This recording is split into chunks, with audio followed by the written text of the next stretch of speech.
بسم اللہ الرحمن الرحیم۔ السلام علیکہ یا صاحب العصر والزمان۔ کیونکہ تاریخ ہمیشہ اپنے آپ کو دہراتی ہے اور سعادت و شقاوت کے واضح طور پر نشاندہی کرتی ہے۔ قرآن کریم جو ایک مکمل تربیتی کتاب ہے، گزشتگان کی سیرت جو کہ ہدایت کا اہم ترین ذریعہ ہے، تا حد اکثر استفادہ کرتے ہوئے نمونوں اور مثالوں آئیڈیلز کی نشاندہی کے ذریعے عواطف کی گہرائیوں میں رسوخ حاصل کرتی ہے اور تغیر و تبدل کا سبب بنتی ہے۔ کتاب حاضر، اس کتاب کی بنیاد آیات قرآن پر استوار ہے، البتہ وضاحت سے بیان کرنے کی غرض سے روایات اور مفسرین کے کلام سے خوب استفادہ کیا گیا ہے۔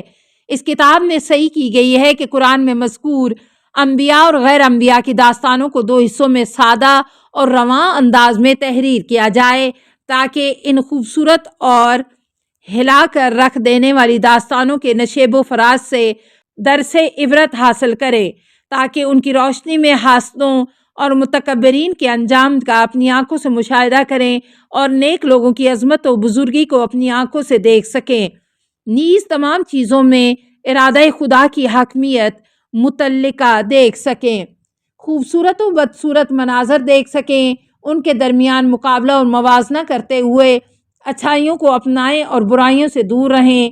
یہ کتاب درج ذیل دو حصوں پر مشتمل ہے۔ پہلا حصہ قرآن میں انبیاء کی داستانیں، دوسرا حصہ پیغمبر اکرم صلی اللہ علیہ وسلم اور کچھ دیگر افراد کی داستانیں۔ خدایا تجھے عظمت قرآن کا واسطہ دے کر تیری بارگاہ میں دستے نیاز پھیلاتے ہیں کہ ہمیں ہر کام قرآن کی ہدایات کے مطابق انجام دینے کی قدرت عنایت فرما، ہمارے دلوں کو قرآن کی تابانی سے روشن و منور فرما اور ہمارے افکار کو قرآن کی سبق آموز داستانوں سے بہرہ مند فرما، آمین یا رب العالمین۔ محمد محمدی اشتہاردی، حوزہ علمیہ قم المقدسہ، ایران۔ پہلا حصہ قرآن میں انبیاء کرام کی داستانیں، سرے آغاز جہاں۔ پیش گفتار میں ذکر ہوا کہ قرآن کریم میں پیغمبر صلی اللہ علیہ وسلم کے اسم گرامی کے علاوہ 25 انبیاء کے نام صراحت سے اور 2 پیغمبروں حضرت شموئیل اور حضرت خضر کے نام بطور اشارہ ذکر ہوئے ہیں۔ حضرت شموئیل علیہ السلام کا نام قرآن میں ذکر نہیں ہوا، لیکن سورہ بقرہ کی آیت نمبر 247 اور 248 میں ان کا تذکرہ نبی کے عنوان سے ہوا ہے۔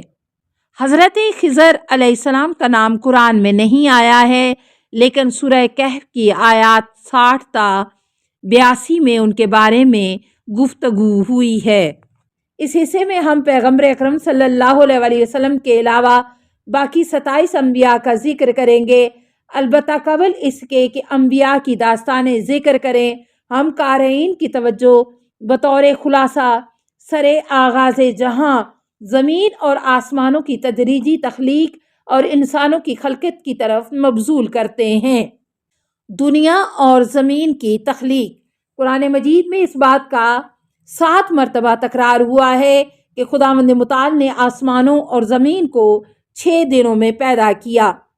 الذی خلق السماوات والارض فی 6 ایام۔ اعراف 54، یونس 3، ہود 7، فرقان 59، سجدہ 4، قاف 38، حدید 4۔ آیات کے اندر لفظ یوم کا معنی دن ہے، اس سے مراد عام دن نہیں ہے جو 24 گھنٹوں پر مشتمل ہوتا ہے۔ اس سے مقصود ایک دورانیہ ہے، خواہ وہ دورانیہ مختصر ہو یا طولانی۔ اس دورانیے کے مختصر یا طولانی ہونے کا کوئی حد معین نہیں ہے، یہ کئی لاکھ سالوں پر بھی مشتمل ہو سکتا ہے۔ یہ واضح نہیں ہے کہ زمین کتنے سال قبل پیدا کی گئی ہے، البتہ ماہرین جو کچھ بیان کرتے ہیں وہ ایک تخمینہ اور ظن و گمان کی بنا پر ہے۔ دور حاضر میں ماہرین علم نجوم جدید علمی ٹیکنالوجی کے ذریعے اس نتیجے پر پہنچے ہیں کہ یہ بہت بڑی دنیا 10 کروڑ کہکشاؤں پر مشتمل ہے اور ہر کہکشاں کے اندر کروڑوں سورج ہیں۔ وہ تمام کے تمام سورج اس بہت بڑی کائنات کے مقابلے میں ذرے کی حیثیت رکھتے ہیں۔ تاریخ انبیاء، تالیف عماد زادہ، صفحہ 53 سے اقتباس۔ ماہرین ارضیات زمین کے بارے میں اندازہ لگاتے ہیں کہ زمین کی عمر 4.5 ملیارڈ یعنی 4.5 ارب سال ہو چکی ہے۔ آفرینش بشر۔ آج کے دانشور حضرات اس بات کے معتقد ہیں کہ انسان کرۂ ارض پر آنے والا ایک نیا مہمان ہے۔ انسان کروبیوں، فرشتوں اور حیوانوں کی تخلیق کو کئی سال گزرنے کے بعد خلق ہوا ہے۔ ہم اس سلسلے میں سورہ دہر کی پہلی آیت میں پڑھتے ہیں، هل أتى على الإنسان حين من الدهر لم يكن شيئا مذکورا۔ یقیناً انسان پر ایک ایسا وقت بھی آیا کہ جب وہ کوئی قابل ذکر شے نہیں تھا۔ سورہ دہر آیت 1۔ حضرت امام محمد باقر علیہ السلام اس آیت کی تفسیر میں ارشاد فرماتے ہیں، کان مذکورا فی العلم ولم یکن مذکورا فی الخلق۔ انسان خدا کے علم میں مذکور تھا اگرچہ جہان آفرینش میں اس کا کوئی ذکر نہ تھا۔ مجمع البیان جلد 10 صفحہ 406۔ ہم اس بیان سے استفادہ کر سکتے ہیں کہ انسان سے پہلے بہت سی موجودات پیدا ہو چکے تھے اور انسان کرۂ ارض پر قدم رکھنے والا نیا مہمان ہے۔ قابل ذکر بات یہ ہے کہ بعض روایات کے مطابق حضرت آدم علیہ السلام زمین پر قدم رکھنے والے سب سے پہلے انسان نہیں تھے۔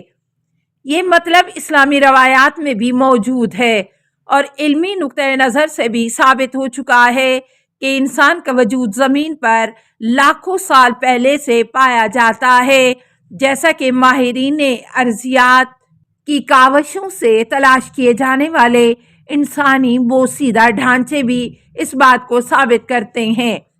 حضرت ابو حمزہ صومالی رضی اللہ تعالیٰ عنہ کہتے ہیں کہ حضرت امام سجاد علیہ السلام نے فرمایا، اتظن ان اللہ لم یخلق خلقا سواکم بلا واللہ لقد خلق اللہ الف آدم الف عالم وانت واللہ فی آخر تلک العوالم۔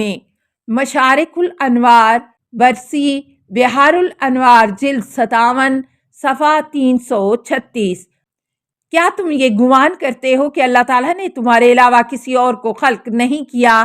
ہاں، اللہ کی قسم، اللہ تعالیٰ نے 10 لاکھ آدم اور 10 لاکھ عالم یعنی جہان پیدا کیے ہیں۔ اللہ کی قسم، تم ان عوالم میں سے آخری عالم میں ہو۔ السلام علیکہ یا صاحب العصر والزمان، الامان الامان الامان من فتن الزمان۔ السلام علیکہ یا خلیفۃ الرحمن، السلام علیکہ یا امام الانس والجان، السلام علیکہ یا مظہر الایمان، السلام علیکہ یا شریک القرآن، السلام علیکہ یا قاطع البرہان، السلام علیکہ یا امام زماننا ھذا اجل اللہ فرجک وسہل اللہ مخرجک وظہورک۔ السلام علیکہ ورحمۃ اللہ۔ اللہم صلی علی محمد و آل محمد۔